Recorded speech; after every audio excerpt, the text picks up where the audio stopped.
할렐루야, 반갑습니다. 4월 7일 월요일 아침 묵상 시간입니다. 오늘 우리가 함께 읽을 통독 범위는 시편 133편부터 135편까지입니다. 그 중에 오늘은 135편의 말씀을 깊이 묵상하며 함께 은혜를 나누고자 합니다. 우리 함께 말씀을 읽도록 하겠습니다. 할렐루야, 주님의 이름을 찬송하여라. 주님의 종들아 찬송하여라. 주님의 집 안에, 우리 하나님 집들 안에 서 있는 사람들아, 주님은 선하시니 주님을 찬송하여라. 그가 은혜를 베푸시니 그의 이름을 찬송하여라. 주님께서는 야곱을 당신의 것으로 택하시며 이스라엘을 가장 소중한 보물로 택하셨다. 나는 알고 있다. 주님은 위대하신 분이며 어느 신보다 더 위대하신 분이시다. 주님은 하늘에서도 땅에서도 바다에서도 바다 밑 깊고 깊은 곳에서도 어디에서나 뜻하신 것이면 무엇이든 다 하시는 분이다. 땅끝에서 안개를 일으키시고 비를 내리시려 번개를 치시고 바람을 창고에서 끌어내기도 하신다. 이집트에서 태어난 마지는 사람이든지 짐승이든지 모두 치셨다. 이집트야, 주님께서 표적과 기사를 너희에게 나타내셨다. 바로의 모든 신하에게 나타내 보이셨다. 주님께서 많은 나라를 치시고 힘이 있는 왕들을 죽이셨으니 아모리 왕 시혼, 바산 왕 옥, 가나안의 모든 왕들을 죽이셨다. 주님께서 땅을 당신의 백성에게 유산으로 주셨으니 당신의 백성 이스라엘에게 그 땅을 주셨다. 주님의 이름이 영원히 빛날 것입니다. 주님을 기념하는 일이 대대로 계속될 것입니다. 주님께서 당신의 백성을 변호해 주시고 당신의 종들을 위로하여 주신다.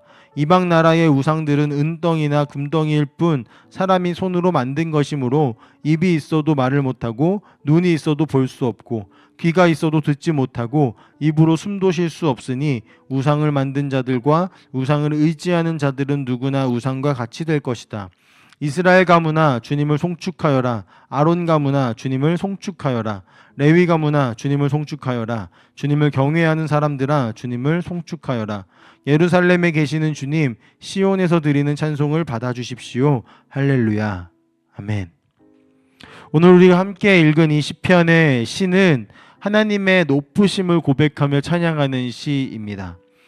할렐루야로 시작하여서 할렐루야로 마무리되는 이 시의 구성을 통해 중심을 구성하는 모든 내용들이 오직 여호와 하나님만이 높임을 받으시기를 소망하며 또 그렇게 합당하신 분이심을 선포하고 또 함께 노래하자라고 요청하는 내용들이 담겨 있습니다. 시인은 분명한 대상을 향하여서 외치고 있는 것을 볼 수 있습니다. 주님의 집 안에, 하나님의 집들 안에 있는 사람들을 향하여서 이 시를 외치고 있는 것입니다. 이들은 명확하게 이스라엘 백성일 뿐만 아니라 하나님의 성전 안에 거하는 모든 이들을 의미한다는 것이 중요한 점입니다.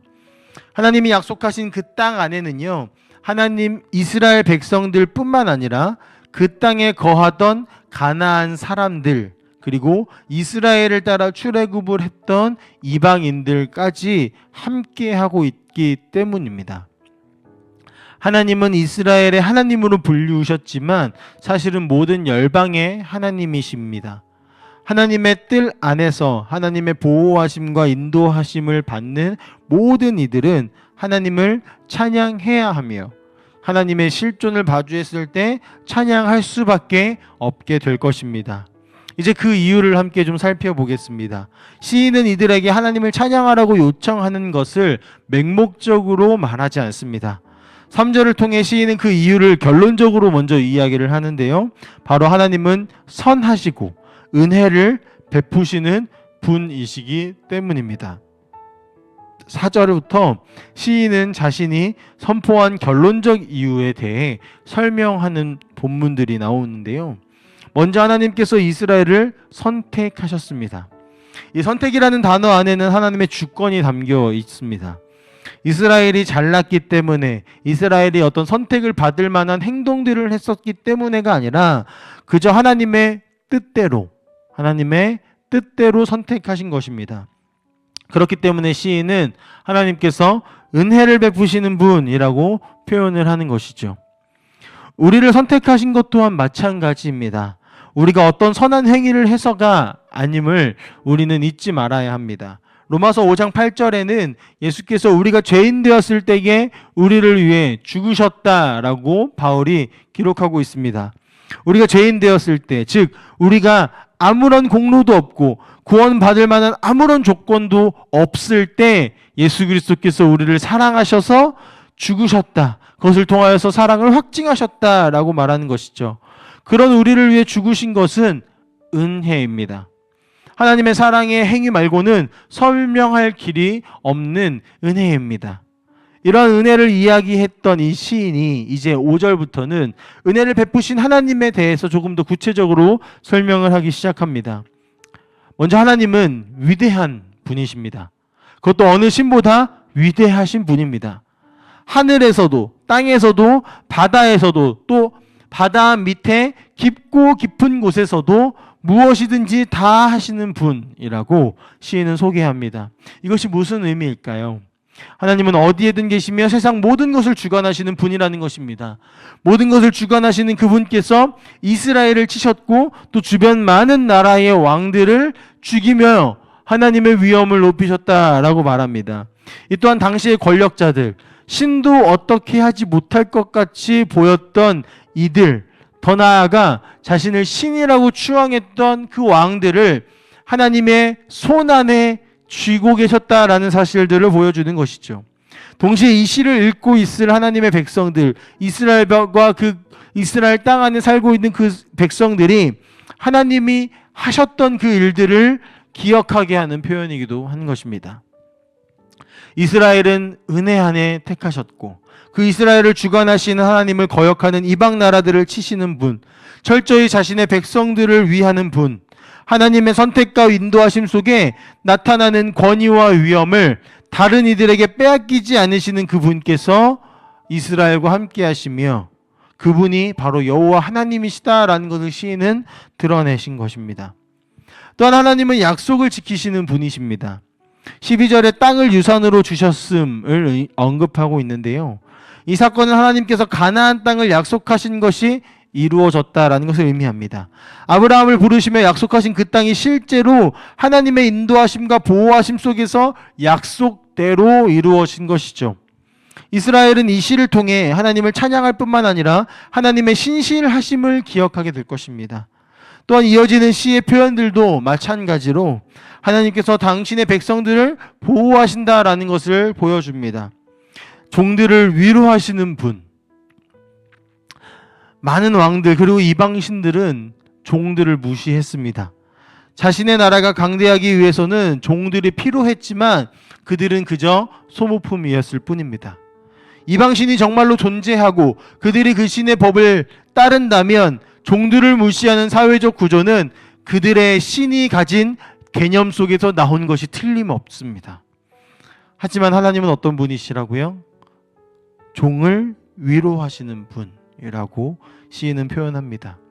종들을 무시하고 종들을 업신여기고 소모품으로 여겼던 것이 아니라 위로하시는 분이라는 것입니다.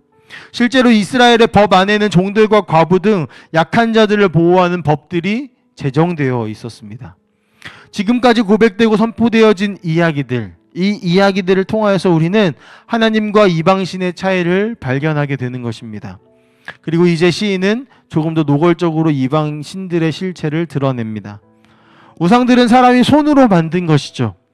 입이 있어도 말을 할 수 없습니다. 귀가 있어도 듣지 못합니다. 말 그대로 금덩어리, 화려한 금덩어리일 뿐입니다. 그러나 우리 하나님께서는 눈으로 보이시지는 않지만 진짜로 우리의 이야기들을 들으시고 또 우리를 눈동자로 바라보시며 우리에게 직접 말씀하시는 분이십니다. 그것도 우리를 향한 무궁한 사랑으로 말이죠. 오늘의 시가 우리의 찬양이 되었으면 좋겠습니다. 우리의 고백이 되었으면 좋겠습니다. 우리가 노래로 하나님을 찬양할 때 그 가사가 우리의 고백이 되어질 때 은혜가 되어지는 것처럼 우리가 이 말씀을 묵상하고 또 읽을 때에 이것이 우리 안에 내 마음속에 체화되어지며 고백할 때 그 안에서 우리가 누릴 수 있는 최고의 은혜를 누렸으면 좋겠습니다. 또 마찬가지로 오늘의 말씀을 깊이 묵상하며 1차적으로 하나님이 이스라엘에게 하신 이 일들이 우리에게 동일하게 이루셨고 또 이루어 가시는 일들임을 기억하면서 오늘의 이 시의 마지막 구절처럼 함께 고백했으면 좋겠습니다.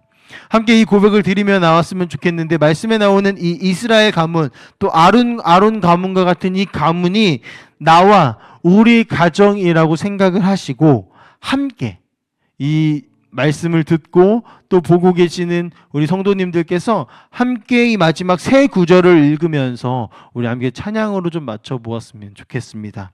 시편 135편 19절부터 21절 말씀입니다. 우리 함께 읽겠습니다. 이스라엘 가문아 주님을 송축하여라. 아론 가문아 주님을 송축하여라. 레위 가문아 주님을 송축하여라. 주님을 경외하는 사람들아 주님을 송축하여라. 예루살렘에 계시는 주님, 시온에서 드리는 찬송을 받아주십시오. 할렐루야. 함께 기도하겠습니다.